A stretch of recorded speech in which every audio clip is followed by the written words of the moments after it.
Picture the roaring Roman crowd, the clash of steel, and the dramatic moment a defeated gladiator awaits judgment. Most people envision the emperor or the crowd giving a thumbs up or down. But was this the full picture, and who truly held the power of life and death? It is a fascinating question that reveals a lot about the spectacle of ancient Rome. The Summa Rudis, or chief referee, certainly played a crucial role in gladiatorial combat, but he did not hold the sole power to determine a gladiator's fate.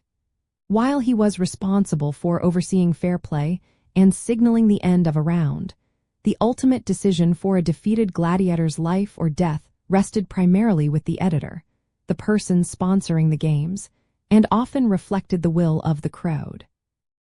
The why behind this lies in the nature of gladiatorial games as a form of public entertainment and political expression. The editor, usually a wealthy aristocrat or the emperor himself, sought to curry favor with the populace through lavish spectacles. Allowing the crowd to participate in the judgment, often expressed through gestures like thumbs up for mercy or thumbs down for death, made them feel involved and invested. The Summa Rudis could pause the fight or declare a gladiator defeated, but the final verdict on their survival or demise was a collaborative decision, heavily influenced by the editor's desire to please his audience. So how did this process actually unfold? When a gladiator was defeated, perhaps wounded or disarmed, the Summa Rudis would step in to halt the fighting. The defeated gladiator might raise a finger, appealing for mercy. At this point, the crowd would voice its opinion with shouts and gestures. The editor, positioned in a prominent viewing box, would then consider the crowd's reaction, the gladiator's performance, and the cost of training a replacement. His decision was the one that ultimately mattered, though he rarely went against a strong popular consensus.